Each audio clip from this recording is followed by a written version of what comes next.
엄마, 왜 여기 있어? 그날 제게 달려온 5살 꼬마의 그 한마디가 제 인생의 모든 것을 뒤바꿔 놓았습니다. 28년간 제가 믿어왔던 세상이 모두 뒤바뀌고 제 옆에 또 다른 나가 존재한다는 충격적인 진실. 1,000원짜리 붕어빵 1개가 불러온 기적 같은 이야기. 지금부터 시작합니다. 대학교 앞 좁은 골목. 2월 초 매서운 바람이 몸을 움츠리게 만들던 날. 28살 김루이는 붕어빵 틀 앞에서 밝게 웃으며 외쳤어요. 붕어빵 1,000원이에요. 따끈따끈한 붕어빵. 루이는 붕어빵을 하나씩 정성껏 뒤집으며 익는 정도를 확인했어요. 겉은 노릇노릇하고 속은 팥황금이 가득 찬 붕어빵에 맛있는 냄새가 지나가는 사람들의 발걸음을 멈추게 했습니다. 3개 주세요. 네, 잠깐만요. 루이가 환하게 웃으며 붕어빵을 봉투에 담았어요. 그런데 봉투를 건네며 루이가 말했죠. 학생이시니까 하나 더 드릴게요. 서비스예요. 정말요? 네, 공부하느라 배고프실 텐데 많이 드세요.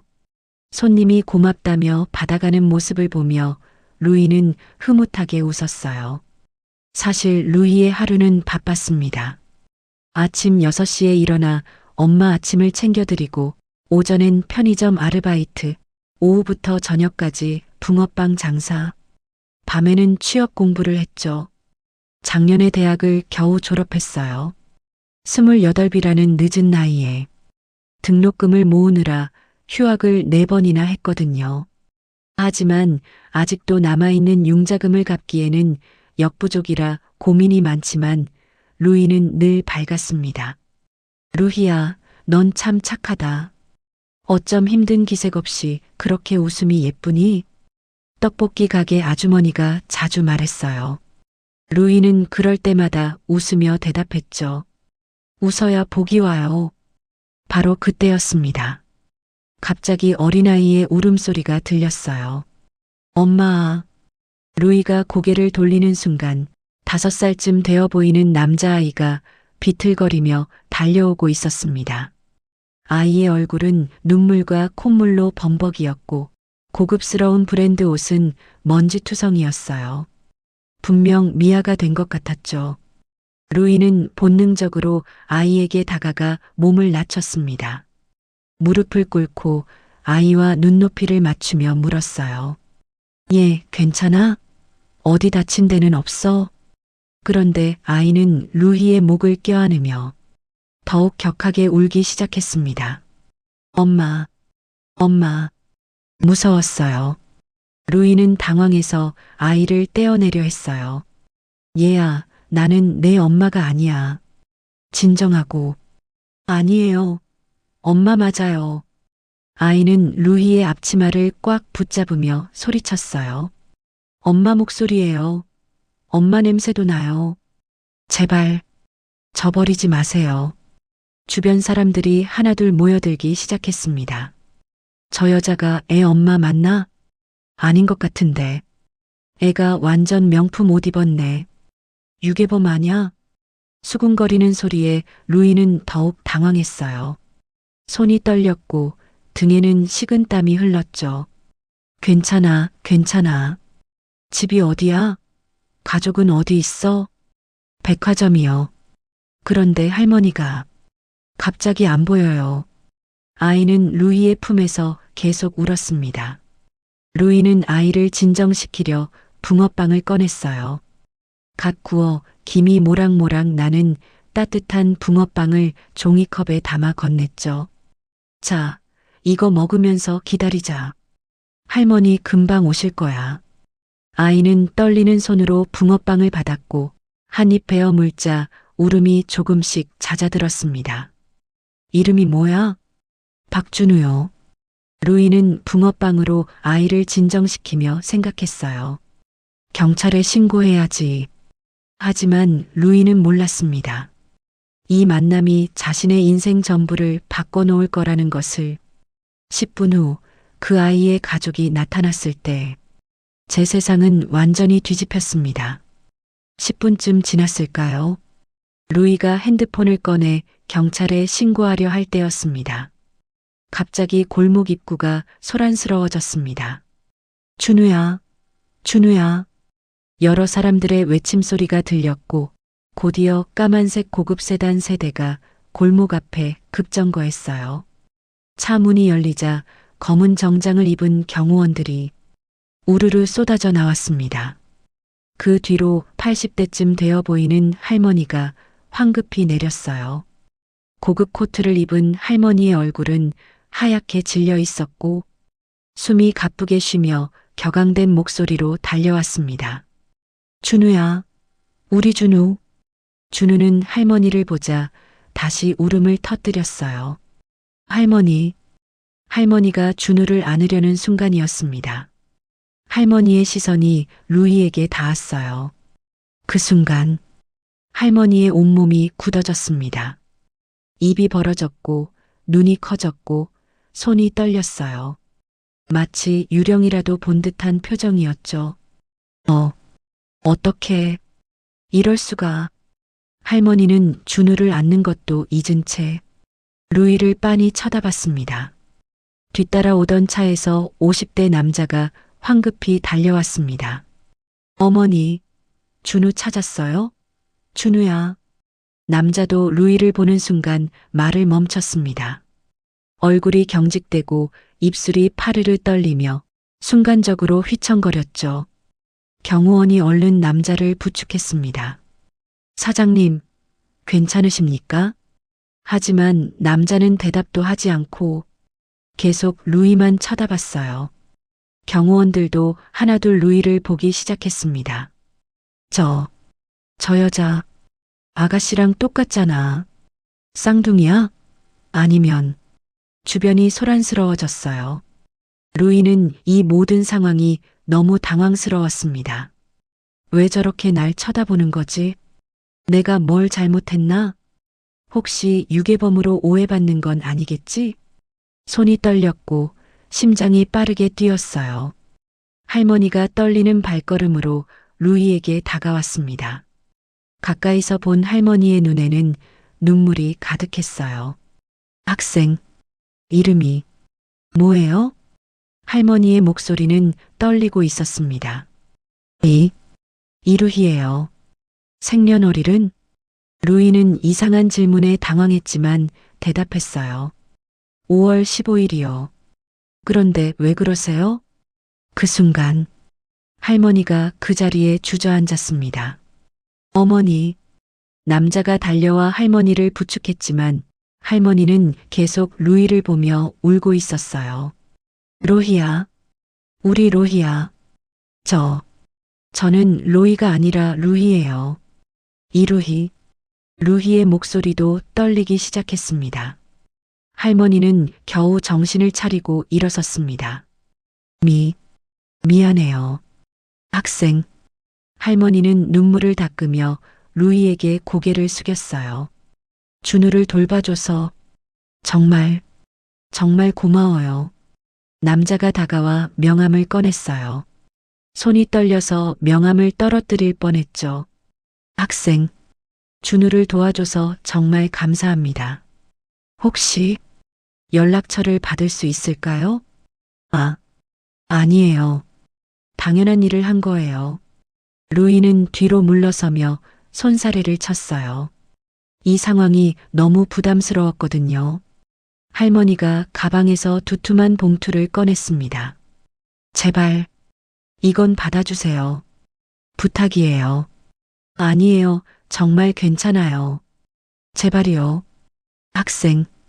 할머니의 눈빛이 너무 간절했어요. 마치 뭔가 더 큰 의미가 담긴 것 같았죠. 루이는 난처했지만 결국 봉투를 받았습니다. 준우를 차에 태우는 동안에도 할머니와 남자는 계속 루이를 돌아봤어요. 마치 영영 못 볼 사람을 보내는 것처럼. 차들이 떠난 뒤에도 루이는 이상한 기분으로 한참을 그 자리에 서 있었습니다. 도대체 뭐지? 왜 저렇게 날 봤을까? 로이는 또 누구지? 나랑 똑같다는 게 무슨 말이야? 봉투를 열어보니 100만 원이 들어 있었어요. 루이는 손이 떨렸습니다. 좋아서가 아니라 뭔가 불안해서였어요. 그날 밤 박명희 회장과 아들 재윤은 서재에 앉아 있었습니다. 둘 다 한마디도 하지 못했어요. 충격이 너무 컸거든요. 재윤아, 명희 회장의 목소리가 떨렸습니다. 어머니, 방금 그 여자 로이랑 완전히 똑같지 않았니? 네. 저도 처음엔 로이가 깨어났나 싶었어요. 생년월일까지 같아. 5월 15일. 둘은 서로를 봤습니다.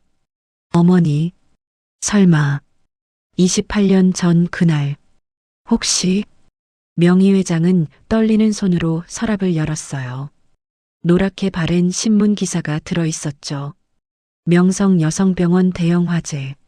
산모 1명 사망, 신생아 1명 실종. 명희 회장의 손가락이 기사를 쓰다듬었습니다. 28년 전 그날 쌍둥이를 낳고 세상을 떠난 며느리, 살아남은 한 아이 로희, 그리고 실종된 한 아이. 찾아야 해. 반드시. 다음 날부터 명희 회장은 사설 탐정을 고용했습니다. 조용히 철저하게 조사를 시작했어요. 탐정은 일주일 만에 루이가 사용한 일회용 컵에서 DNA 샘플을 확보했습니다. 그리고 병원에 있는 로이의 머리카락과 비교 검사를 의뢰했죠. 일주일이 지났어요. 명희 회장은 밥도 제대로 먹지 못했습니다. 잠도 오지 않았습니다. 만약 정말 그 아이라면? 28년간 찾던 손녀라면? 재윤도 매일 병원에 들렀어요. 혼수 상태로 누워있는 딸 로희의 손을 잡으며 속삭였죠. 로희야, 내 동생이 살아있을지도 몰라. 아빠가 찾았어. 내가 평생 찾던. 한편 루이는 모르는 채 일상을 지속했어요. 아침 6시에 일어나 엄마 아침을 챙겨드리고 편의점 아르바이트를 하고 오후엔 붕어빵을 팔았죠. 하지만 마음 한편의 불안은 사라지지 않았어요. 로이는 또 누구지? 왜 할머니는 그렇게 날 봤을까? 봉투 속 100만 원은 아직 손도 대지 못했습니다. 왠지 그 돈을 쓰면 안 될 것 같았어요. 드디어 결과가 나온 날, 탐정이 서재로 찾아왔습니다. 회장님, 탐정은 서류를 펼치며 천천히 말했어요. 이루의 씨와 박노의 씨는 일란성 쌍둥이가 확실합니다. 뭐라고요? 명희 회장의 목소리가 떨렸습니다. DNA 일치율 99.99%입니다. 일란성 쌍둥이 외에는 나올 수 없는 수치입니다. 순간 서재에 정적이 흘렀습니다. 명희 회장의 눈에서 눈물이 쏟아졌어요. 우리 손녀가 살아있었어. 재윤도 책상에 손을 짚은 채 고개를 떨구고 울었습니다. 내 딸이 28년간 죽었다고 믿었던 아이가 살아있었다는 충격, 기쁨과 슬픔, 죄책감과 안도감이 한꺼번에 밀려왔습니다. 그런데 회장님, 탐정이 조심스럽게 말을 이었어요. 추가로 조사한 결과가 있습니다. 말씀하세요. 이루의 씨를 키운 강옥분 씨, 28년 전 명성 여성병원 청소부로 근무했습니다. 명희 회장의 얼굴이 굳어졌습니다. 화재 당일 근무 중이었고 사흘 뒤에 갑자기 이루의 씨를 출생신고했습니다. 당시 독신이었는데도요. 재윤이 주먹을 불끈 쥐었어요. 그럼 그 여자가 우리 딸을 데려간 거로군요. 그렇게 추정됩니다. 명희 회장은 책상을 탁 쳤습니다. 당장 경찰에. 하지만 말을 멈췄어요. 28년간 루이를 키운 것도 사실이었으니까요. 이틀 후 낡은 철문, 벗겨진 페인트, 좁은 계단. 명희 회장의 가슴이 아팠습니다. 우리 손녀가 이런 곳에서 똑똑 문을 두드렸어요. 문이 열리며 옥분이 나왔습니다. 65, 허리가 굽은 여자였죠. 옥분은 명의회장과 재윤을 보는 순간 얼어붙었어요. 얼굴이 하얗게 질렸습니다. 강옥분 씨 맞습니까? 옥분의 입술이 떨렸어요. 네. 들어가서 얘기할 수 있을까요? 좁은 거실. 세 사람은 침묵 속에 앉아 있었습니다. 명의회장이 먼저 입을 열었어요. 28년 전. 기억하시죠? 옥분은 고개를 떨구며 눈물을 흘렸습니다. 명성 여성병원 화재. 네. 기억합니다. 그날 무슨 일이 있었습니까? 옥분은 떨리는 목소리로 고백하기 시작했어요. 저는 청소부였어요. 화재가 났을 때 복도에서 청소하고 있었죠. 연기가 너무 자욱했어요. 옥분의 목소리가 끊어졌습니다. 그때 아기 우는 소리가 들렸어요. 신생아실 앞이었는데 아기가 담요에 쌓여 바닥에 있었어요. 연기 때문에 간호사들도 못 보고 지나간 거였죠. 그래서요? 재윤의 목소리가 차가웠습니다. 본능적으로 안고 뛰쳐나왔어요. 살려야 한다고 그것만 생각했어요. 그런데 왜 경찰에 신고 안 했습니까? 옥분은 바닥에 이마를 대며 울었어요. 무서웠어요. 제가 훔친 것처럼 보일까봐. 며칠 지나니까 정이 들었어요. 아기가 저를 보고 웃었거든요. 그게 변명이 됩니까? 재윤이 소리쳤습니다. 어떻게 남의 아이를 데려가 자기 자식인 양 키울 수 있습니까? 아이를 잃은 가족의 심정을 외면하고 이렇게 숨긴 겁니까? 자그마치 28년을. 죄송합니다. 죄송합니다. 정말 죄송합니다. 옥분은 계속 머리를 조아렸어요. 바로 그때였습니다. 현관문이 열렸어요. 엄마 다녀왔어요. 루희의 밝은 목소리였습니다. 루희는 거실로 들어오다가 얼어붙었습니다. 명의회장과 재윤이 앉아있고 옥분은 눈물을 흘리고 있었어요. 할머님은 왜 여기 엄마 무슨 루희의 목소리가 떨렸습니다. 뭔가 심각한 일이 벌어지고 있다는 걸 본능적으로 느꼈거든요.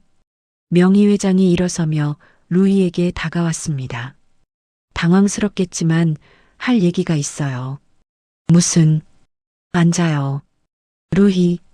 루희는 떨리는 다리로 소파에 앉았어요. 명의회장은 서류를 꺼냈습니다. 루희 씨는 28년 전 5월 15일 명성 여성병원에서 쌍둥이로 태어났어. 네. 28년 전 산부인과에 화재가 났어. 쌍둥이를 출산한 직후 엄마는 돌아가셨고 화재가 난 사이 혼란 속에서 너는 실종됐지. 루이는 명의회장을 멍하니 쳐다봤어요. 이게 DNA 검사 결과예요. 서류를 건네받은 루이의 손이 떨렸습니다. DNA 일치율 99.99% 일란성 쌍둥이 확률 99.99%. 쌍둥이. 그래요. 루이 씨한테는 로이라는 쌍둥이 언니가 있어요. 박루이. 그게 원래 이름이었어. 루이는 고개를 저었습니다. 아니에요. 저는 이루희예요. 28년을 이루희로 살았어요. 하지만 루희, 넌 우리 친손녀야. 박가의 핏줄이고. 명의회장은 억눌렀던 감정을 폭발하며 큰 소리로 말했어요. 말도 안 돼요. 루이가 소리쳤습니다. 그리고 옥분을 돌아봤어요. 옥분은 고개를 숙인 채 울고 있었죠. 엄마. 루희의 목소리가 떨렸습니다. 이게 사실이에요? 옥분은 고개를 끄덕였습니다. 미안해. 루희야. 엄마가 미안해. 그럼 엄마는 저를. 루희의 눈에서 눈물이 쏟아졌어요. 왜요? 왜 말 안 해줬어요? 무서웠어. 내가 떠날까봐. 루이는 주저앉았습니다. 28년간 믿어왔던 모든 것이 한순간에 무너져 내렸어요. 저는 누구예요? 루이는 떨리는 목소리로 물었습니다. 28년간 거짓말 속에서 살았어요? 제 인생은 뭐예요? 대체 저는 누구예요? 아무도 대답하지 못했습니다. 일주일이 지났습니다. 루이는 명의회장의 초대로 병원에 왔어요. 루이는 2년째 깨어나지 못하고 있어. 명의회장이 조용히 설명했습니다. 2년 전 교통사고로 뇌 손상을 입었거든. 그 뒤로 계속 혼수 상태야. 엘리베이터가 10층에 멈췄습니다. VIP 병동이었어요. 복도를 걸으며 명의회장이 말을 이었습니다. 로이는 23살에 준우를 낳았어. 네, 미혼모로. 준우 아버지는 책임지지 않았지. 루이는 놀라 명의회장을 봤어요. 재벌 손녀가 미혼모라는 이유로 사람들이 손가락질했어. 로이는 그게 너무 힘들었나 봐. 병실 문 앞에서 명의회장이 멈췄습니다. 준우를 키우면서 로이는 산후 우울증과 극심한 죄책감에 시달렸어. 죄책감이요? 그래.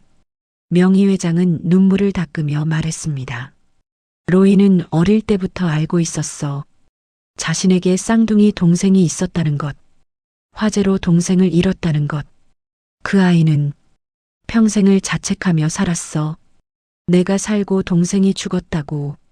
내가 동생의 목까지 행복해야 한다고. 하지만 난 불행하다. 동생에게 미안하다고. 명의회장의 목소리가 떨렸습니다. 로이는 쌍둥이를 잃은 슬픔과 죄책감을 혼자 감당하며 살았어. 미혼모가 되고 사람들에게 손가락질 받으면서도 이게 내가 받아야 할 벌이라고 생각했지. 그러다 26살 때 교통사고가 났어. 경찰 조사 결과 일부러 브레이크를 밟지 않았대. 루이는 입을 막았습니다. 그 아이는 포기하고 싶었던 거야. 너무 힘들어서. 명의회장이 병실 문을 열었습니다. 루이는 떨리는 발걸음으로 들어갔어요. 침대에 누워있는 여자. 루이는 그 순간 숨이 멎었습니다. 거울이었어요. 완벽히 똑같은 얼굴, 산소호흡기를 끼고 의료기기에 연결된 채 평화롭게 잠들어 있는 자신의 모습. 루이는 천천히 다가가 침대 옆에 섰어요. 언니. 루이는 떨리는 손으로 로희의 손을 잡았습니다. 나야. 루희야. 언니가 평생 찾던 동생. 눈물이 뚝 떨어졌습니다. 미안해. 내가 살아있는 줄도 모르고 언니 혼자 그렇게 힘들었구나. 루이는 한참을 로희의 손을 잡고 있었어요. 그 순간 문득 깨달았습니다. 나 때문에 언니가 힘들었던 거구나. 내가 죽은 줄 알았기 때문에. 복도로 나온 루이에게 담당 의사가 조심스럽게 다가왔습니다. 보호자분이신가요? 아, 네.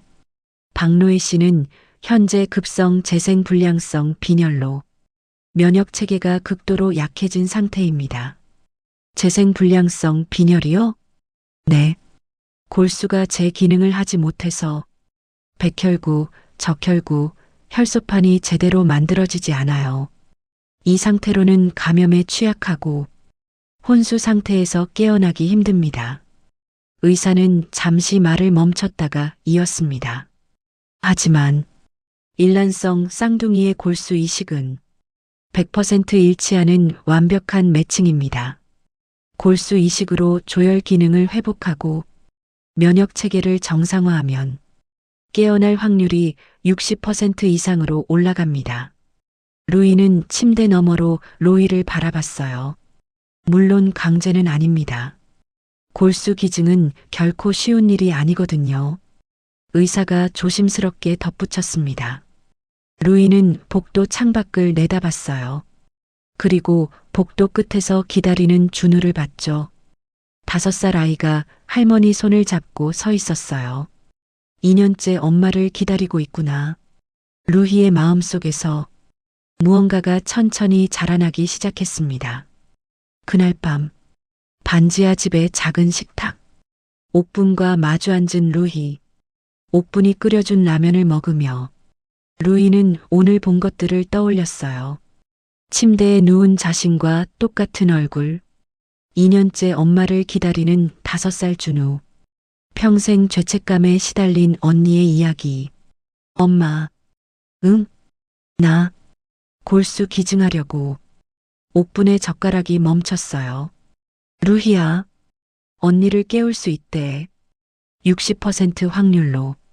하지만 그건 너무 힘든 수술이야. 알아. 루이는 라면을 먹다 말고 옥분을 봤어요. 근데 엄마, 준우가 있어. 5살짜리가 2년째 엄마를 기다리고 있어. 그리고 언니는 평생 죽은 줄 알았던 나 때문에 괴로워했대. 내가 살아있다는 걸 알면 언니가 깨어날 힘이 생기지 않을까? 옥부는 눈물을 흘리며 루희의 손을 꽉 잡았습니다. 우리 루희, 착한 루희. 엄마는 28년간 저를 키워주셨잖아요.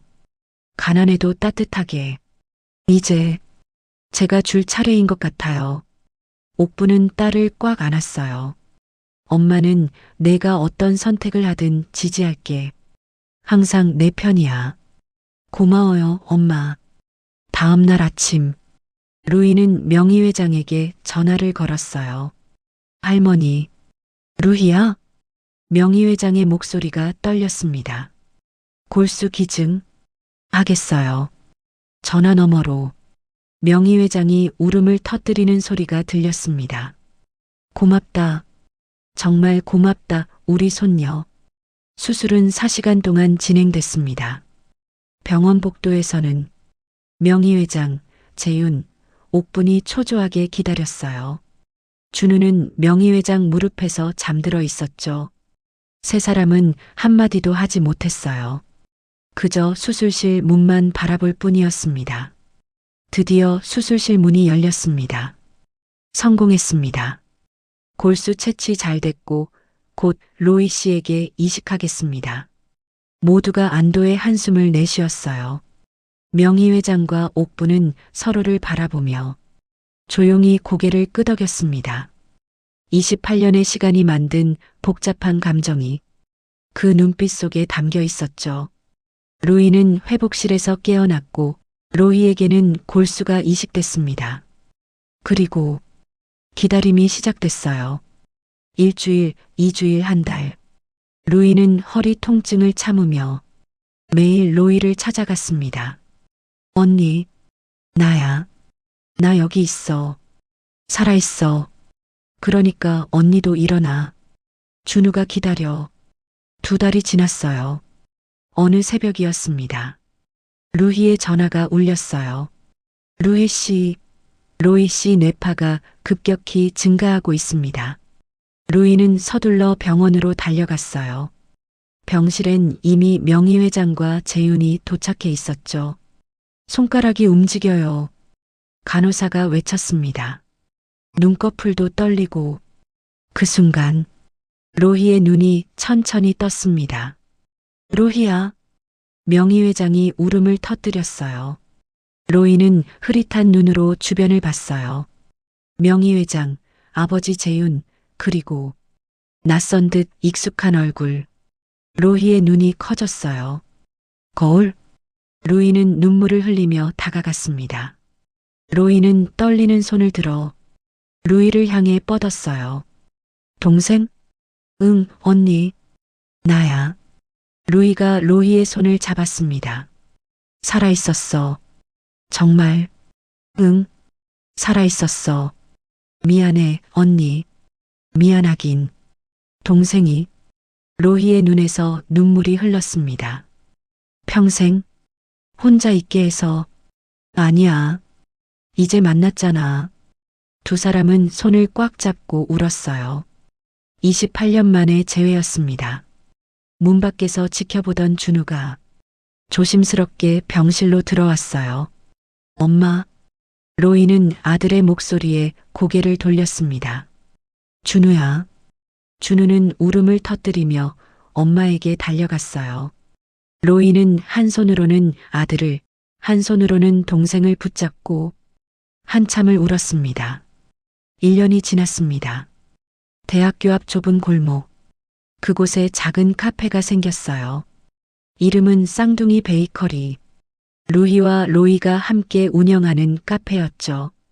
카페 한쪽에는 여전히 붕어빵 틀이 있었어요. 루이는 붕어빵을 계속 팔았고 로이는 커피와 빵을 만들었어요. 준우는 카페의 단골이 되었습니다. 유치원이 끝나면 명의회장과 함께 왔죠. 엄마, 이모, 다녀왔어요. 두 사람이 동시에 고개를 내밀었어요. 어서 와, 준우야. 준우는 이제 둘을 완벽하게 구별할 수 있었어요. 하지만 가끔은 일부러 헷갈려하며 장난쳤죠. 한쪽 벽에는 특별한 메뉴판이 걸려 있었습니다. 학생 덤 1개 추가, 어르신 무료, 어느 토요일 오후.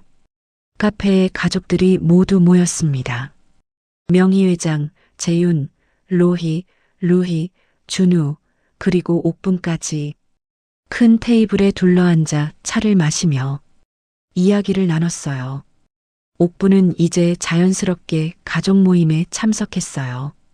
명의회장은 옥분을 어머니라고 불렀죠. 어머니, 된장찌개 레시피 좀 가르쳐 주세요.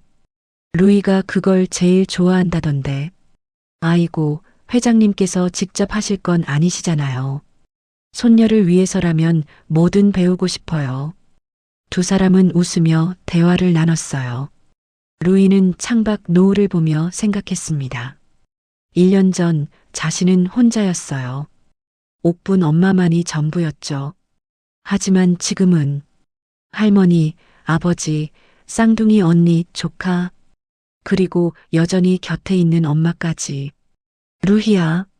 로이가 손을 잡았습니다. 나 행복해. 나도 언니. 우리 28년 떨어져 있었지만. 응. 이제 만났어. 로이는 잠시 망설이다 물었어요. 준우가 저번에 그러더라. 처음 너를 봤을 때 엄마라고 불렀다고. 응. 그랬어. 신기하지? 피는 속일 수 없나 봐. 루이는 고개를 저었어요. 아니야, 언니. 응? 피보다 더 강한 건 선택이야. 루이는 옥분을 바라보며 말했어요. 28년간 날 키워준 엄마의 선택, 언니를 살리기로 한 내 선택, 우리를 받아들여준 할머니의 선택. 그게 우릴 가족으로 만든 거야. 로이는 동생의 손을 꽉 잡았습니다. 그날 밤 가족 단톡방에 메시지가 왔어요.